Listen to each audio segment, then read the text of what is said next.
最後のフレンズ 34GTR は猪瀬自身に紹介してもらおう。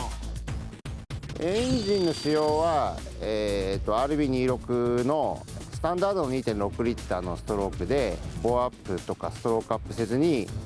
本当のそのままの 2.6 リッターで使ってます。排気量を上げない理由はクランクのストロークアップをするとどうしても高回転仕様だと、コンロットに負荷がかかるんで高回転で出力出すためにショートストロークを選んでるっていうのがこの車の特色ですね。このブロックは N1 ブロックをスタンダードで、そのまま使ってますね。で今の N1 ブロックは十分に、強度があるので、割れるってことはそうはないと思います。2.6 リッターの良さを出すのはその1キロっていうのところが 1000m でゴールする回転数に合わせたストロークなんですよ。だから0300キロだけだったらば別に日発でもいいとは思うんですけど、ミッションはホリンジャーの、シーケンシャル6速でファイナルは 32GTR の、4.1 ファイナル 34GTR の方が 3.7 ファイナルで最高速には向くんですけども、どうしてもちょっと前半の04区間でギアが離れてしまうので僕は32のギアで高回転を回して、1000m を通過するっていう、作戦に出ました。前半の04区間では3人に比べてれば不利な方向にしか動かないんですけども、300キロ超えたところの安定性は34の方が少し有利なのかなとは思います。一般のお客さんであればエンジンの耐久性難度も含めて、600馬力っていうところが、ロングサイクルで、使えるところだと思いますね。今はね V カム、可変バルタイなんかを使えば昔みたいに、高回転だけのエンジンじゃなくて低回転からレスポンスがいいエンジンであったりとか、あとはその排気量アップですよね。 2.8 リッターなんかも昔と違って今安く排気量アップできるキットが売ってるので、そういうことをすることによってピーキーなエンジンじゃなくて、乗りやすいエンジンに今できる RB が作れますね。当然最速記録を狙ってきている猪瀬。朝一のチェック走行から抜群の加速を見せる。本番では6速1万回転350キロで 1000m ラインを通過する想定だ。ブーストを抑えた様子見でこの加速って本番はすげえことになるんじゃねえかって思ったら、この煙は結構やばいんじゃねえの？クーラーなんか抜けちゃってクーラントが吹いちゃった。なるほど。ホースなんか破けちゃった感じですか？ホースが破けちゃったのかな。ほらすげえ。ブローバーがなんか出てるかなと思ったら水だったね。なんかキャップがなんか抜けちゃったっぽいけど、ちょっと最後6速入れたらなんだ煙が出たなと思って、でもエンジン吹けてるから、なんだろうと思ったらばで水温も上がってないの。上がってないんだと思ったらば水が入ってるんで上がってないんだね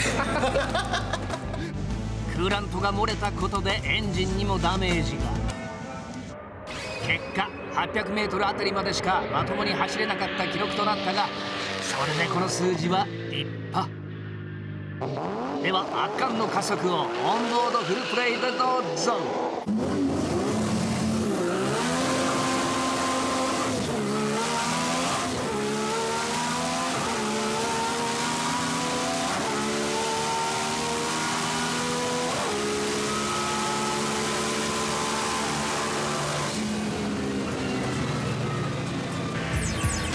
あくまで0線で何秒で何キロで通過するかっていうことが目標だったんで、35GTR よりも3秒早いタイム、14秒台ですかね。14秒台、うまくいけば13秒台でいければいいなと思いましたけど、0300キロ11秒台でいけるってことは13秒台で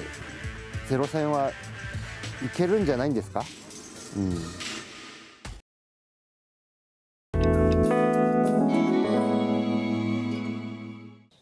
今日は2年ぶりにこの 34GTR を走らせます。今のところ0300キロも0線も、この車が一番速いんですけども、今回はさらに、タイムを縮めるために、チューニングしてきました。足回りなんかも前回とはちょっと変えてるんで、いい記録が出るとは思います。エンジンの仕様は RB26 の 2.6 リッターのままで、一応高回転仕様、レベルリミットが10500で、最大ブーストが 2.7、1キロの区間で、340キロオーバーを狙えるように今回はリメイクしました。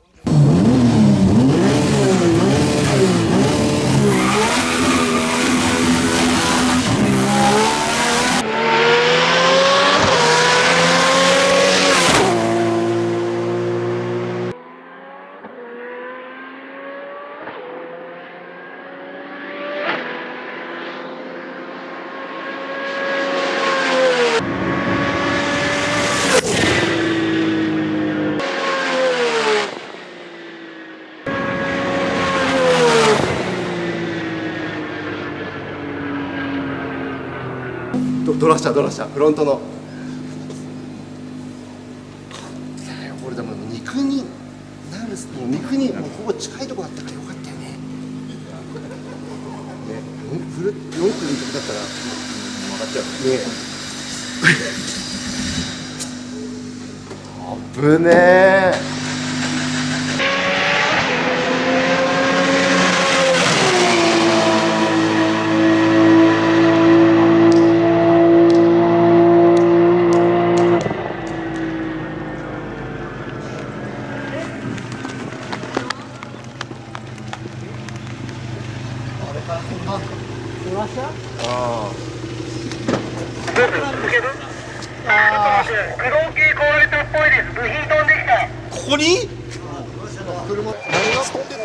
あれスタートでもドライブシャフトが折れちゃって、スタートで上りによくあそこで走りましたね。ドライブシャフト折れちゃったんだけど、なんかドリフトやってるくせかなんかちょっと滑るなと思って、ドラシャ折れてんのに300キロまで出しちゃったよ。どっちが折れてたんですか？いやフロントスタートでフロントでトラクションかかった時にポキッと折れちゃって、でふらついたんだけど路面が滑るんかなと思って、で1本目だったからやけに滑るなと思って